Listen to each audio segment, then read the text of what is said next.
Hello students, आज के इस वीडियो में हम कम्युनिटी इकोलॉजी स्टडी करेंगे। कम्युनिटी या बायोटिक कम्युनिटी इकोसिस्टम का ही एक पार्ट है। जैसा हम जानते हैं कि इकोसिस्टम बायोटिक कम्युनिटी यानी कि बायोटिक कंपोनेंट और एबायोटिक कंपोनेंट से मिलकर बनता है। तो किसी भी इकोसिस्टम में जितने भी ऑर्गेनिजम्स या उनकी कम्युनिटीज़ पाई जाती हैं टुगेदर, जो कि एक ही समय पर एक ही स्थान में रह रही हैं, एक फंक्शनल इकोसिस्टम का कंपोनेंट फॉर्म कर रही हैं, तो उन्हें हम कम्युनिटी बुलाते हैं। तो कम्युनिटी में कई सारे ग्रुप्स आते हैं पॉपुलेशंस के, जो अलग अलग स्पीशीज़ को बिलोंग कर सकते हैं। फॉर एग्जांपल प्लांट्स की स्पीशीज़, एनिमल्स, फंजाई, बैक्टीरिया और भी बहुत से ऑर्गेनिजम्स जो कि एक पर्टिकुलर स्पेस या टाइम में एक साथ पाए जा रहे हैं, यानी को एग्जिस्ट कर रहे हैं और एक दूसरे के साथ इंटरेक्शंस कर रहे हैं डायरेक्टली या इनडायरेक्टली।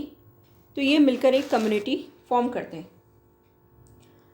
अगर हम मेन फीचर्स की बात करें किसी भी कम्युनिटी के, तो जैसा मैंने कहा कि बायोटिक या लिविंग कंपोनेंट जो इकोसिस्टम का, वो एक कम्युनिटी बना रही है। और अगर हम इसके फंक्शनल एस्पेक्ट की बात करें तो कम्युनिटी में जितने भी ऑर्गेनिजम्स पाए जाते हैं वो आपस में इंटरेक्ट करते हैं इंटरलॉकिंग फूड चेन्स के थ्रू। और हर स्पीशीज़ भले ही देखने में वो इंडिपेंडेंट लगे, लेकिन दूसरी और स्पीशीज़ पर डिपेंडेंट होती है डायरेक्टली या इनडायरेक्टली। और वो जो दूसरी स्पीशीज़ हैं वो उससे टेक्सोनॉमिकली अनरिलेटेड होती हैं जनरली। तो एक कम्युनिटी में जो ऑर्गेनिजम्स पाए जा रहे हैं, जो डिफरेंट ग्रुप्स हैं, डिफरेंट स्पीशीज़ हैं, आपस में इंटरेक्शंस कर रही हैं और फंक्शनली बायोटिक कंपोनेंट फॉर्म कर रही है इकोसिस्टम का। कम्युनिटी का जो साइज़ है वो कितना भी हो सकता है। फॉर एग्जांपल के लिए एक फॉरेस्ट कम्युनिटी कई एकड़ ज़मीन पर फैली हो सकती है, या फिर अगर हम केवल एक छोटे से पानी से भरे हुए तालाब की बात करें तो वो भी एक कम्युनिटी है। तो कम्युनिटी का साइज़ जो है वो बड़ा या छोटा हो सकता है। इसके बाद अगर हम देखते हैं इसके कुछ फीचर्स,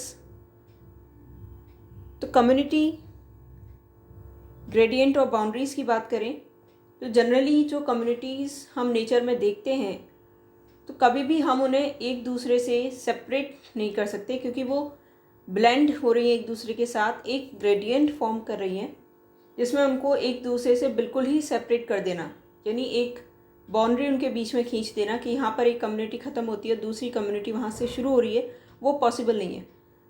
तो वो एक दूसरे के साथ ब्लेंड फॉर्म में पाई जा रही है, ग्रेडियंट फॉर्म कर रही हैं।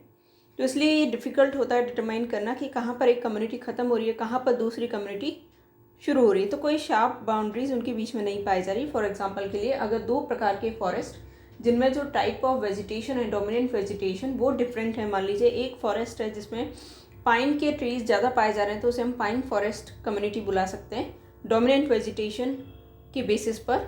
इसी तरह स्प्रूस फर फॉरेस्ट है जिसमें स्प्रूस के ट्रीज़ ज़्यादा पाए जा रहे हैं, तो ये फॉरेस्ट अगर आप आस पास में मिल रहे हैं तो इनके बीच की बाउंड्री आप नहीं देख सकते, क्योंकि ये एक ग्रेडियंट बना रहे हैं, इनके बीच में कोई शार्प बाउंड्री नहीं होगी और एक ब्लेंड होते जाएंगे एक दूसरे में, जिनको एक दूसरे से बिल्कुल ही सेपरेट कर देना पॉसिबल नहीं होता। लेकिन कभी कभी शार्प बाउंड्रीज़ देखने को मिलती है। फॉर एग्जांपल के लिए जहाँ पर जो हैबिटेट है वो एकदम से चेंज हो जाए, जैसे कि मान लीजिए एक फॉरेस्ट के बिल्कुल एंड पर कहीं पर एक बड़ा सा लेक या पॉन्ड पाया जा रहा है, तो वहाँ पर क्या हो रहा है, टेरेस्ट्रियल हैबिटेट से एक्वेटिक हैबिटेट में एंटर कर रहे हैं। तो वो जो दोनों कम्युनिटी उनके बीच की जो बाउंड्री है वो क्लियरली आप देख सकते हैं, या वो एकदम शार्प है। तो ये जो ट्रांजिशन है जब एक फॉरेस्ट से एक पॉन्ड में, यानी कि एक टेरेस्ट्रियल कम्युनिटी या फॉरेस्ट कम्युनिटी से एक एक्वेटिक हैबिटेट में, तो यहाँ पर कम्युनिटीज़ के बीच में एक शार्प बाउंड्री दिखाई दे रही है। इसके बाद देखते हैं इकोटोन।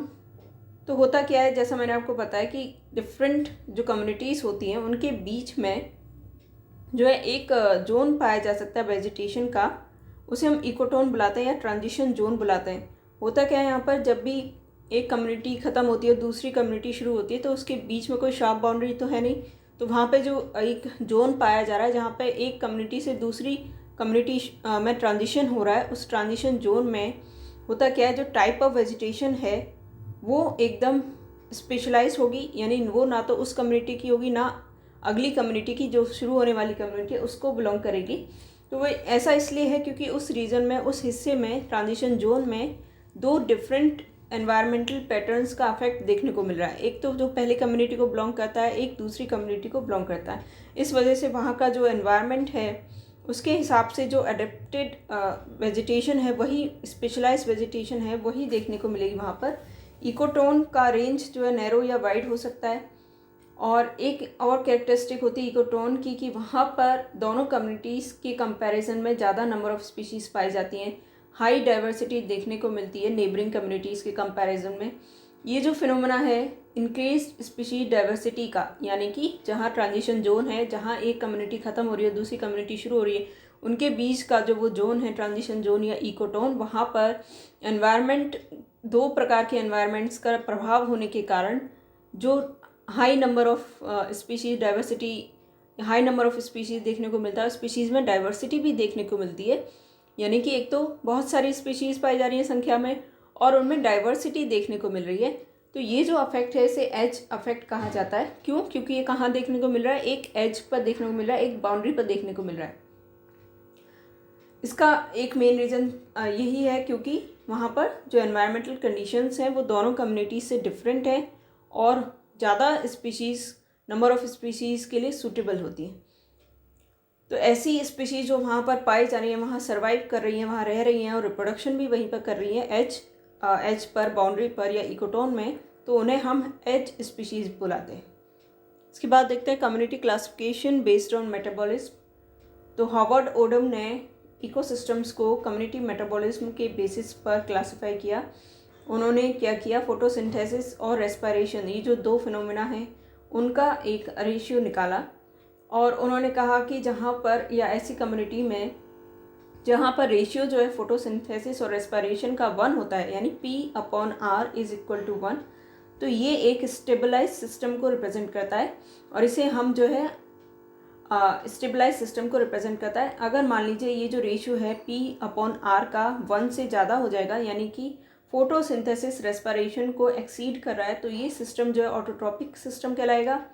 और अगर मान लीजिए जहाँ पर रेस्पिरेशन जो एक्सीड करे फोटोसिंथेसिस को, यानी कि P/R का जो रेशियो है वो 1 से भी कम हो जाए, तो उसे हम हेट्रोट्रॉपिक सिस्टम बुलाएंगे। ऑटोट्रॉपिक सिस्टम में बायोलॉजिकल फर्टिलिटी जो है वो करंट प्रोडक्शन पर बेस होती है, जबकि हेट्रोट्रॉपिक सिस्टम में क्या होता है, प्रोडक्शन भी जो है उसका पार्ट बना रहा है, कुछ ऑर्गेनिक मैटर एक्यूमुलेट जो हो रहा है वो भी उसका पार्ट है, और जनरली दूसरे इकोसिस्टम से जो इम्पोर्ट हुआ है ऑर्गेनिक मैटर वो भी उसका पार्ट बनाता है। इसके बाद देखते हैं कम्युनिटी कॉम्प्लेक्सिटी और स्टेबिलिटी। तो कॉम्प्लेक्सिटी की बात करें तो एक कम्युनिटी में अगर इंटरकनेक्शंस, यानी आपस में इंटरेक्शन जो हो रहे हैं स्पीशीज़ के बीच में, अलग अलग ऑर्गेनिजम्स की पॉपुलेशंस के बीच में, वो जितने ज़्यादा होंगे उतनी ही वो कॉम्प्लेक्स कम्युनिटी होगी।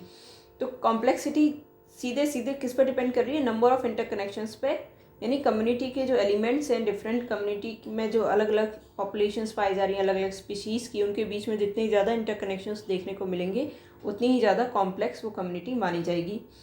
तो सीधा सीधा मतलब है जैसे जैसे नंबर ऑफ़ इंटरेक्टिंग स्पीशीज़ बढ़ेंगी, यानी स्पीशीज़ की संख्या अगर किसी कम्युनिटी में बहुत अधिक है, और क्योंकि तो ऑब्वियसली उनके बीच में जो इंटरेक्शंस होंगे वो भी अधिक होंगे, इसलिए उनकी उस कम्युनिटी की कॉम्प्लेक्सिटी दूसरी कम्युनिटी के मुकाबले ज़्यादा होगी। अब क्या होता है, इंटरेक्शंस जो एक कम्युनिटी में देखने को मिलते हैं वो हॉरिजॉन्टल भी हो सकते हैं या वर्टिकल इंटरेक्शंस भी होते हैं। हॉरिजॉन्टल इंटरेक्शन से मतलब है सेम ट्रॉपिक लेवल पे इंटरेक्शंस का होना।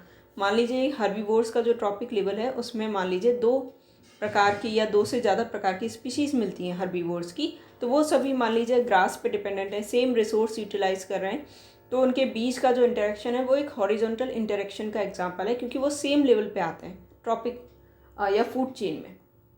अगर मान लीजिए वो अलग अलग ट्रॉपिक लेवल्स हैं, फॉर एग्जांपल के लिए एक जो है कार्निवोर है और एक उससे नीचे हर्बीवोर है, तो कार्निवोर उस हर्बीवोर पे फीड कर रहा है, तो ये जो इंटरेक्शन है एक वर्टिकल प्रकार का इंटरेक्शन है, क्योंकि ये अलग अलग लेवल्स को बिलोंग कर रहे हैं। इसके बाद देखते हैं कम्युनिटी स्टेबिलिटी। कम्युनिटी स्टेबिलिटी 2 चीज़ों पर डिपेंड करती है। कम्युनिटी स्टेबिलिटी से मतलब है कम्युनिटी कितनी स्टेबल है, और उसको हम दो तरह से देख सकते हैं, एक कि उसका रेजिलियंस कितना है और एक उसमें रेजिस्टेंस कितना है।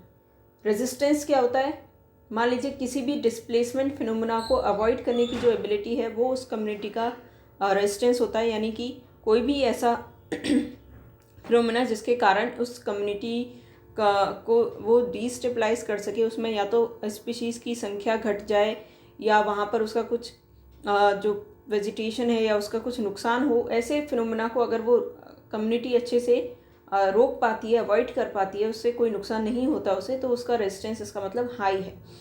रेजिलियंस की बात करें तो रेजिलियंस क्या होता है, मान लीजिए कि अगर उसमें किसी प्रकार का डिस्प्लेसमेंट देखने को मिल रहा है संख्या में, नंबर्स में, स्पीशीज़ की या उनके इंटरेक्शंस में, और उस डिस्प्लेसमेंट के बाद वो कितनी जल्दी अपनी ओरिजिनल स्टेट में वापस से रिवर्ट हो जाती है, तो उसे हम उसका रेजिलियंस कहते हैं।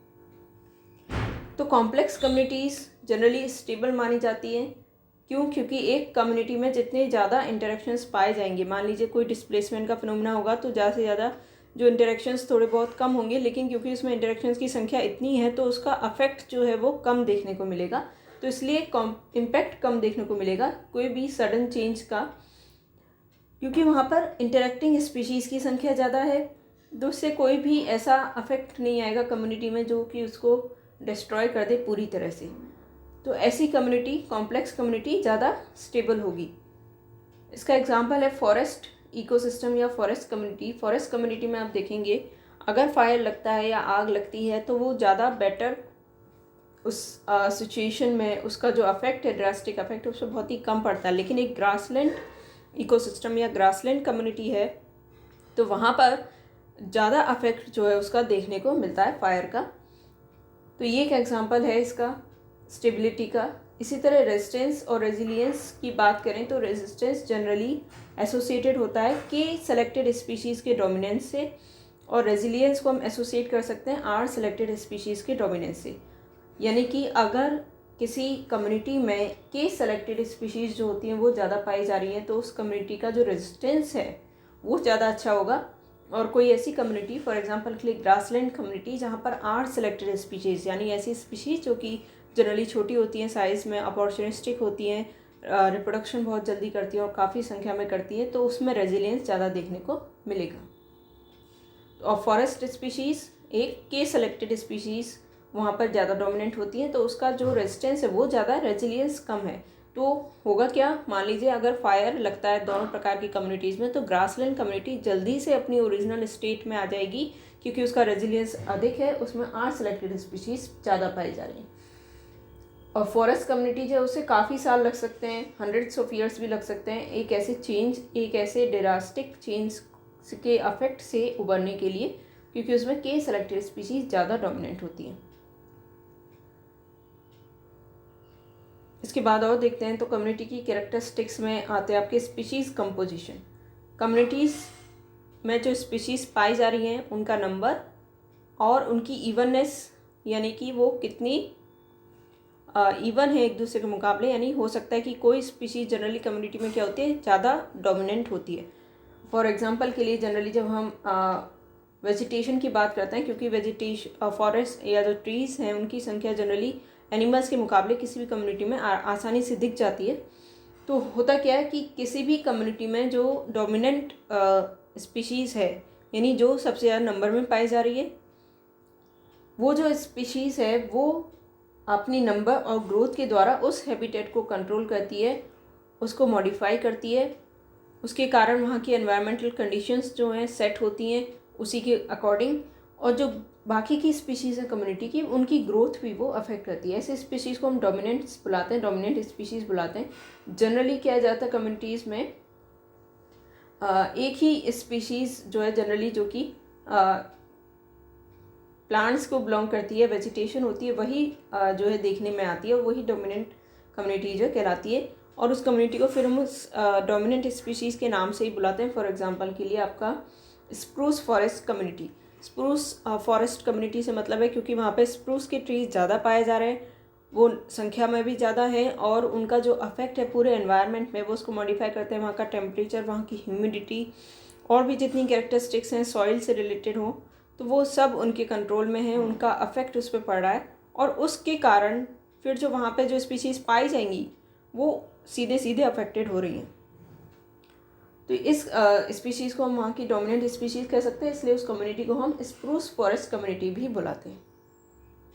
इसके अलावा कुछ केसेस में हो सकता है कि एक से अधिक डोमिनेंट स्पीशीज़ पाए जाएं। वैसे जनरली ज़्यादातर कम्युनिटीज़ में एक ही डोमिनेंट स्पीशीज़ होती है, वो भी वेजिटेशन की कोई स्पीशीज़ होती है, जैसे कि आपकी स्प्रूस फॉरेस्ट या पाइन फॉरेस्ट।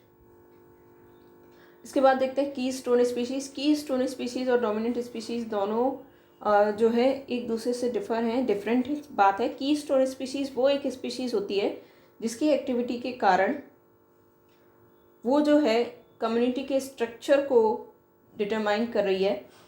उस स्पीशीज़ को हम की स्टोन स्पीशीज़ बुलाते हैं। ये टर्म पेन ने इंट्रोड्यूस की थी।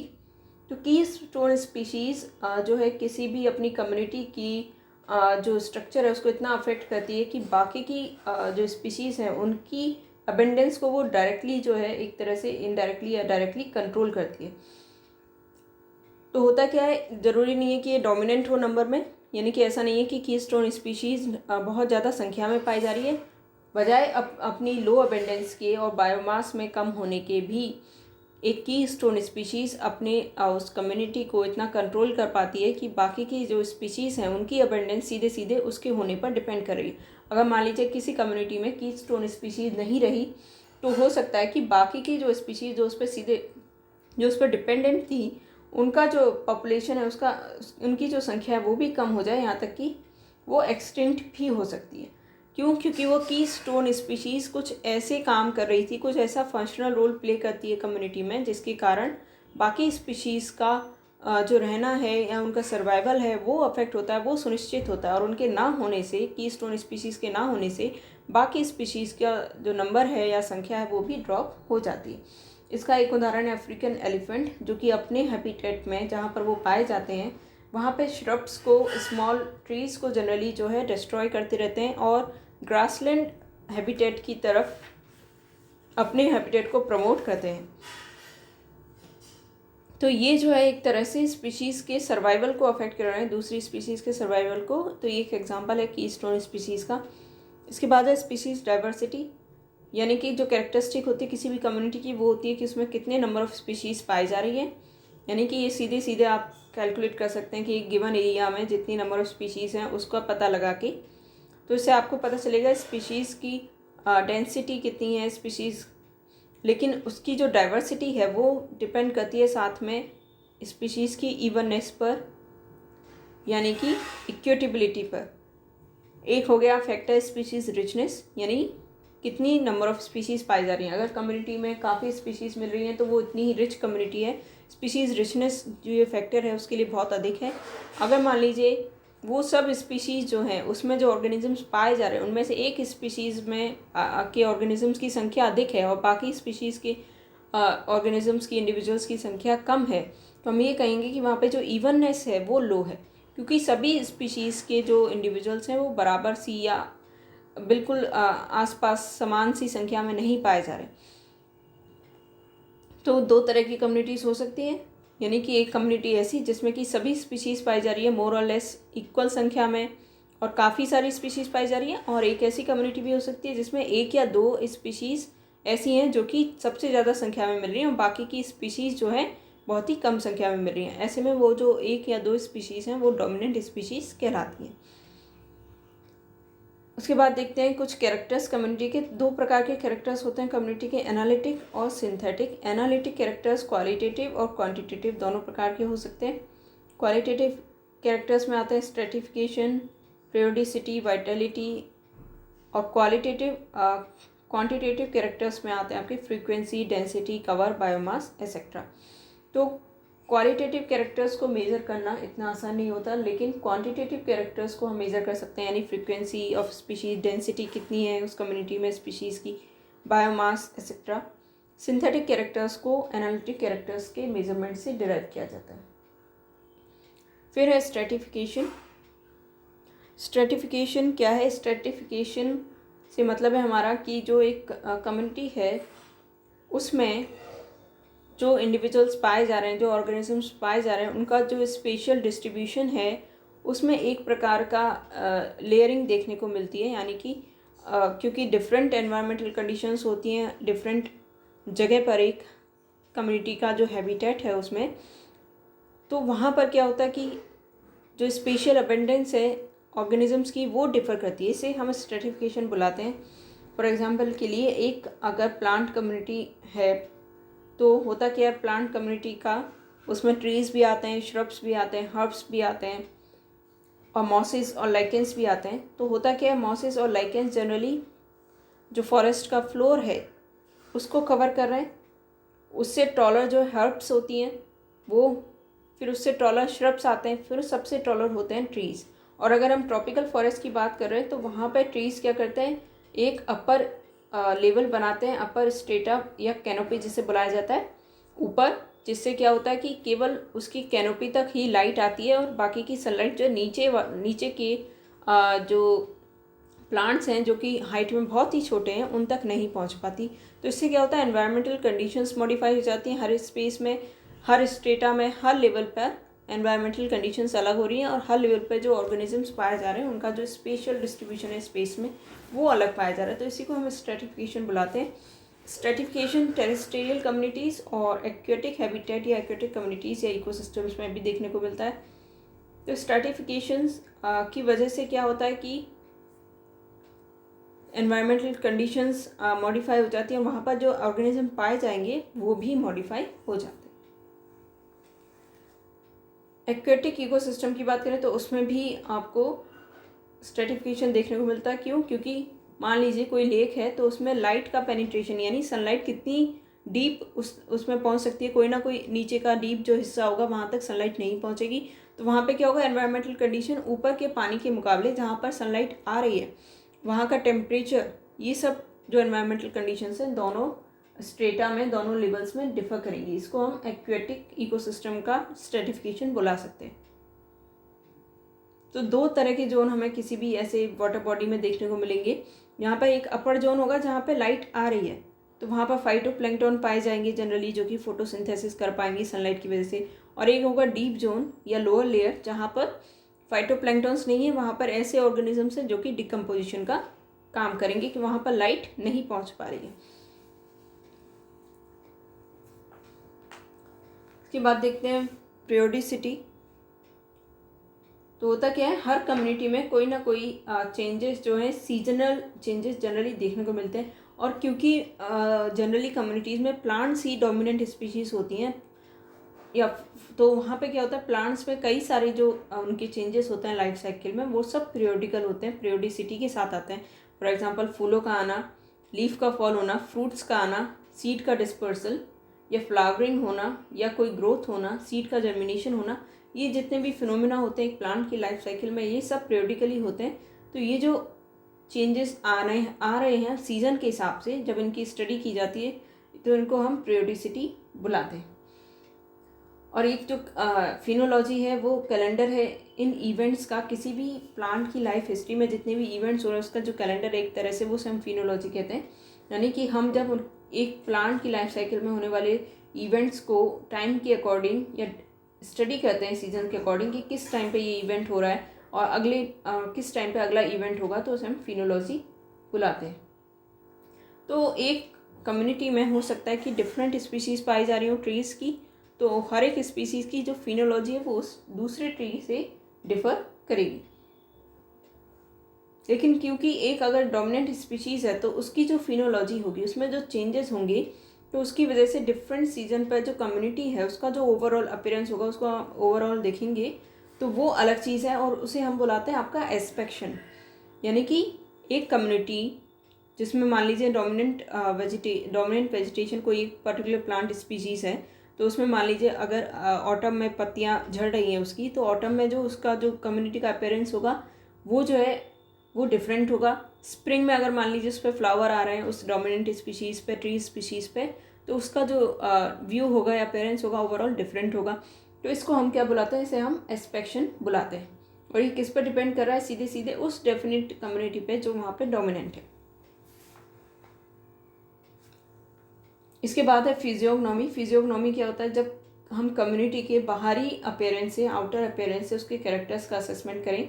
फॉर एग्जांपल के लिए हम बाहर से आउटर अपीयरेंस से देख के किसी भी कम्युनिटी को, मान लीजिए आप एक ग्रासलैंड इकोसिस्टम में जाते हैं जहाँ पे ग्रास की संख्या अधिक है, आपको छुटपुट पेड़ दिखते हैं जो कि काफ़ी डिस्टेंस पे लोकेटेड हैं, तो हम क्योंकि वहाँ पे हमें लग रहा है कि डोमिनेंट वेजिटेशन या अपीयरेंस यानी बाहर से देखकर कि वहाँ पर जो कम्युनिटी है वो एक ग्रासलैंड कम्युनिटी में आती है, तो इसे हम फिजियोग्नोमी कहेंगे। तो ये भी डिपेंड कर रहा है किस पे, डोमिनेंट स्पीशीज़ पे। मान लीजिए अगर हम फॉरेस्ट की तरफ जाते हैं तो वहाँ पे डोमिनेंट स्पीशीज़ कोई ना कोई ट्री स्पीशीज़ है, जिसके कारण हम बाहर से देखकर ही ये असेस कर सकते हैं कि ये एक फॉरेस्ट कम्युनिटी है। और अगर हम किसी डेजर्ट वाले एरिया में हैं तो वहाँ पर एक ऐसी जगह को देखकर जहाँ पर आपका रेत पाई जा रही है और प्लांट्स की संख्या बहुत ही कम है, हम ये असेसमेंट कर सकते हैं आउटर अपीयरेंस के बेसिस पर कि ये एक डेजर्ट कम्युनिटी है। तो इसी को हम फिजियोग्नोमी कहते हैं।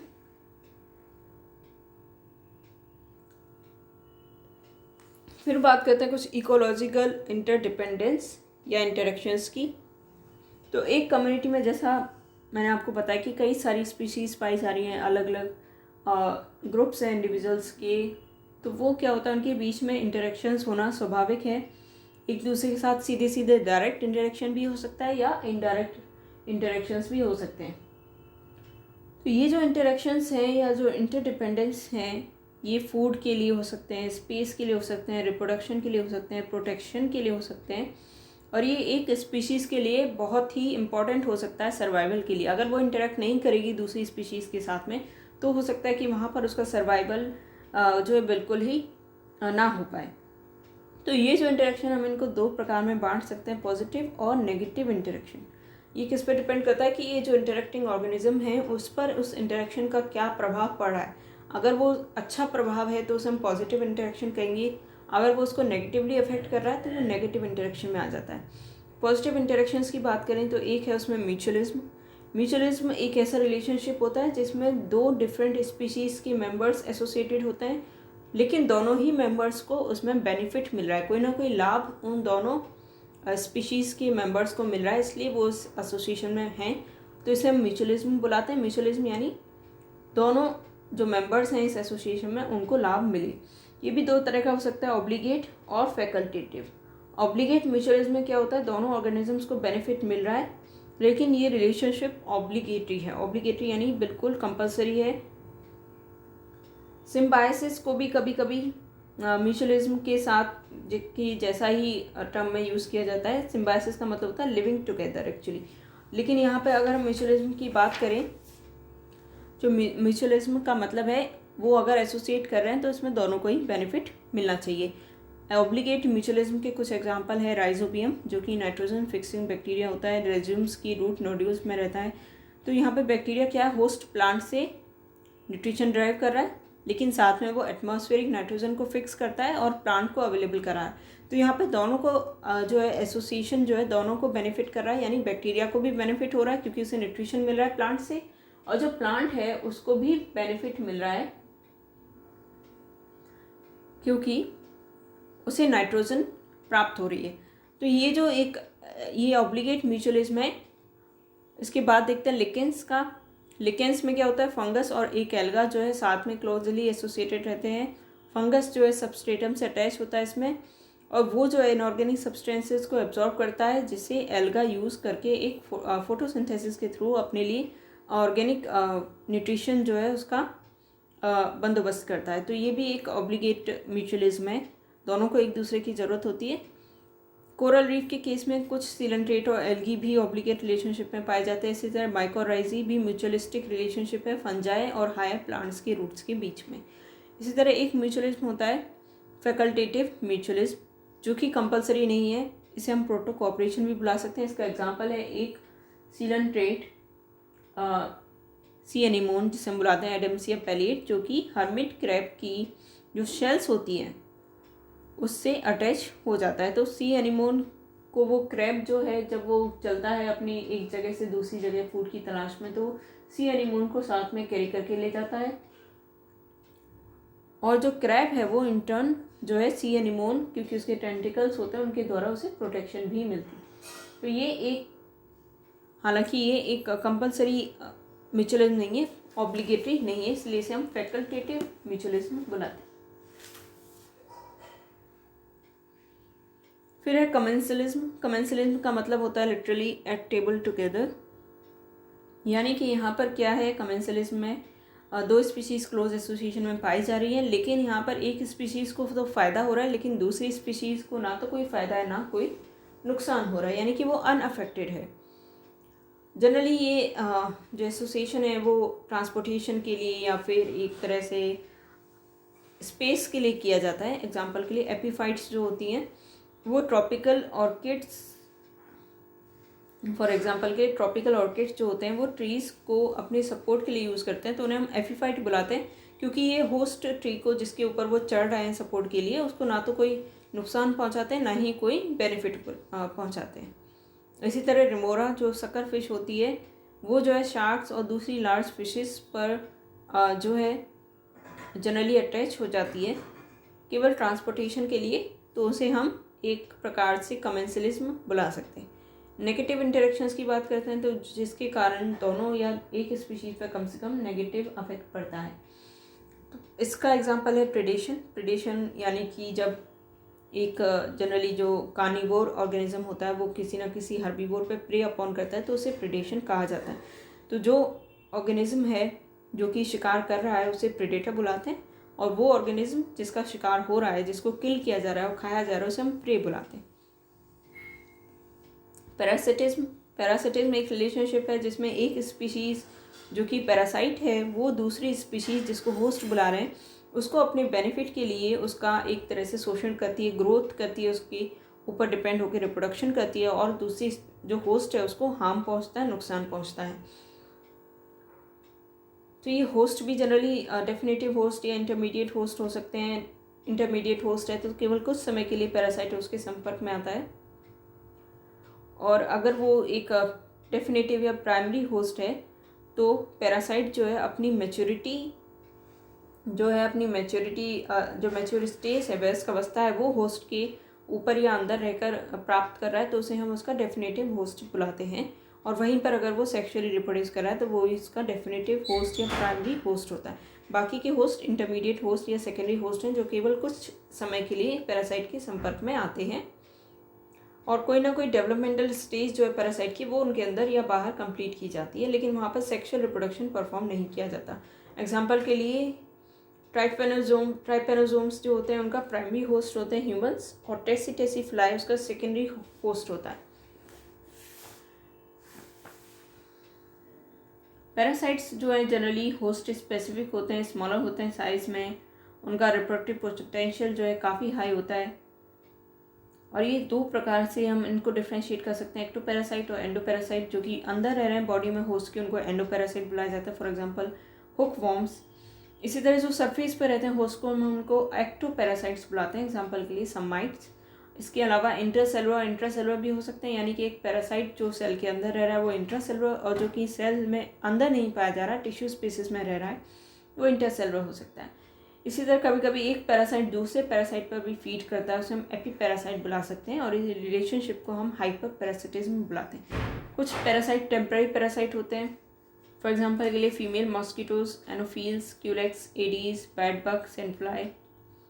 जबकि परमानेंट पैरासाइट्स हमेशा ही अपनी लाइफ साइकिल के पूरे टाइम में होस्ट के कांटेक्ट में रहते हैं, for example ant amoeba, Ascaris और टीनिया सोलियम। इसके बाद देखते हैं एक और टाइप का इंटरेक्शन, वो है कंपटीशन। कंपटीशन जो है दो डिफरेंट स्पीशीज़ के बीच में भी पाया जा सकता है, एक ही स्पीशीज़ के दो मेंबर्स के बीच में भी हो सकता है, पर जनरली कंपटीशन जब भी होता है तो दोनों जो मेंबर्स हैं, ये दो इंडिविजुअल्स हैं जो कि सेम या डिफरेंट स्पीशीज़ को बिलोंग कर रहे हैं, उन दोनों को ही कंपटीशन के चलते नुकसान होता है। कंपटीशन जनरली रिसोर्सेज के लिए होता है, स्पेस, लाइट और न्यूट्रिएंट्स के लिए। क्यों? क्योंकि एनवायरनमेंट में जो ऑर्गेनिजम्स हैं उनकी संख्या तो लगातार बढ़ती रहती है, लेकिन रिसोर्स हमेशा लिमिटेड होते हैं, तो इसलिए कंपटीशन देखने को मिलता है।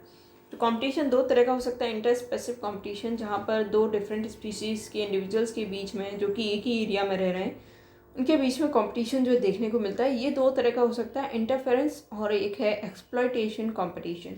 इंटरफेरेंस से मतलब है कि मान लीजिए दो डिफरेंट स्पीशीज़ को बिलोंग करने वाले इंडिविजुअल्स जो हैं वो एक दूसरे के डायरेक्ट कांटेक्ट में आते हैं और मान लीजिए एक दूसरे की टेरिटरी में इंटरफेयर करते हैं, स्पेस में इंट्रूड करते हैं, तो इस प्रकार का जो कंपटीशन है वो इंटरफेरेंस कंपटीशन बुलाया जाता है।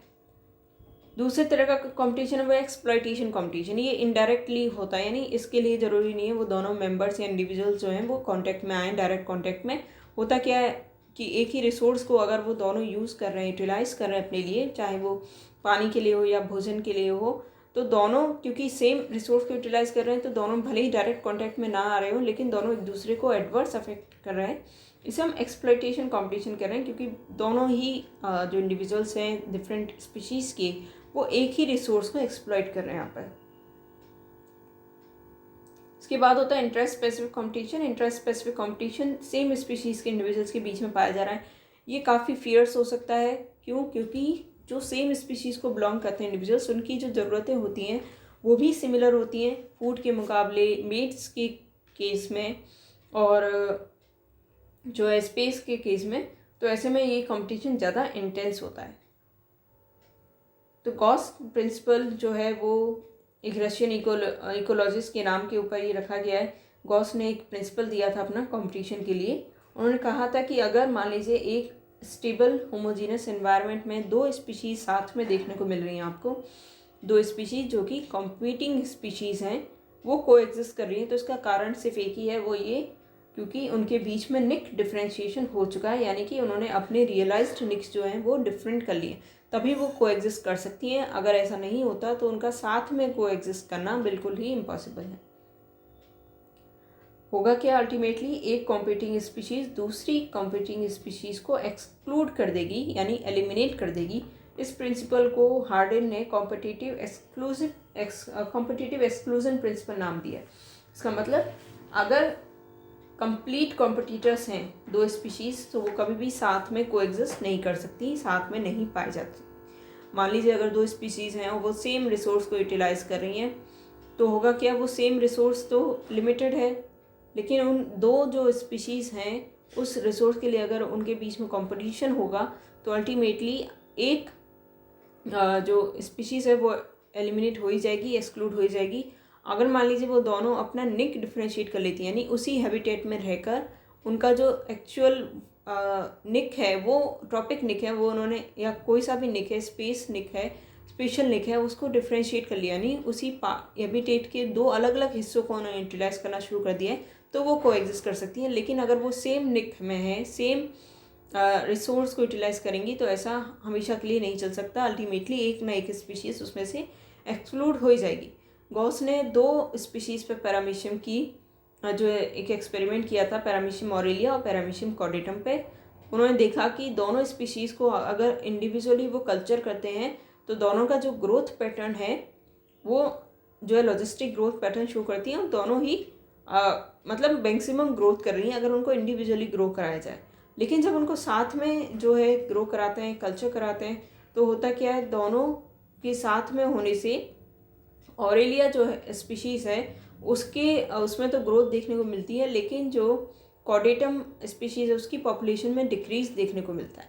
यानी कि ये अपना अपना जो इंडिविजुअल ग्रोथ दिखा रही थी वो साथ में रहकर नहीं दिखा पाती, बल्कि कॉर्डेटम स्पीशीज़ है उसको एक्चुअली इसमें नुकसान होता है और वो उसका जो पॉपुलेशन है वो डिक्रीज हो जाता है। तो इसी एक्सपेरिमेंट के बेसिस पर गॉस ने ये कंक्लूड किया कि जो स्पीशीज़ जो क्लोजली रिलेटेड हो, यानी कि क्योंकि उन क्लोजली रिलेटेड होने से मतलब है क्योंकि वो सेम रिसोर्स को यूटिलाइज करेंगे, अगर वो क्लोजली रिलेटेड है तो उनके बीच में कंपटीशन होगा ही होगा। और अगर उन्होंने सेम उस लिमिटिंग रिसोर्स को वो ज़्यादा समय तक एक साथ एग्जिस्ट करके कोएग्जिस्ट करके यूटिलाइज नहीं कर पाएंगी, जो सुपीरियर स्पीशीज़ होगी, जो अपने आप में जो है एक्चुअली स्पीशीज सुपीरियर होगी, वो दूसरी स्पीशीज़ को, वीकर स्पीशीज़ को एलिमिनेट कर देगी। इसी तरह फिर एक लॉटका वोल्टेरा मॉडल और है जो कि एक मैथमेटिकल मॉडल है जो कि जो दो कॉम्पिटिटिंग स्पीशीज उनके बीच के इंटरेक्शंस को एक्सप्लेन करता है, और उसके बेसिस पे 3 तरह के आउटकम होते हैं। यानी कि केवल जब कंपटीशन होता है तो केवल एक ही स्पीशीज़ सर्वाइव करती है, और वो स्पीशीज़ वो होगी जो जिसका नेगेटिव अफेक्ट दूसरी स्पीशीज़ पर सबसे ज़्यादा है। बोथ स्पीशीज़ जो है कोएग्जिस्ट कर सकती है इंडेफिनेटली, लेकिन तभी जब उनमें निक डिफ्रेंशिएशन देखने को मिले। इसके अलावा जो स्पीशीज़ बिगनिंग में हायर डेंसिटी पे होते हैं जनरली वही सर्वाइव करती है और दूसरा जो स्पीशीज़ है वो एलिमिनेट हो जाती है।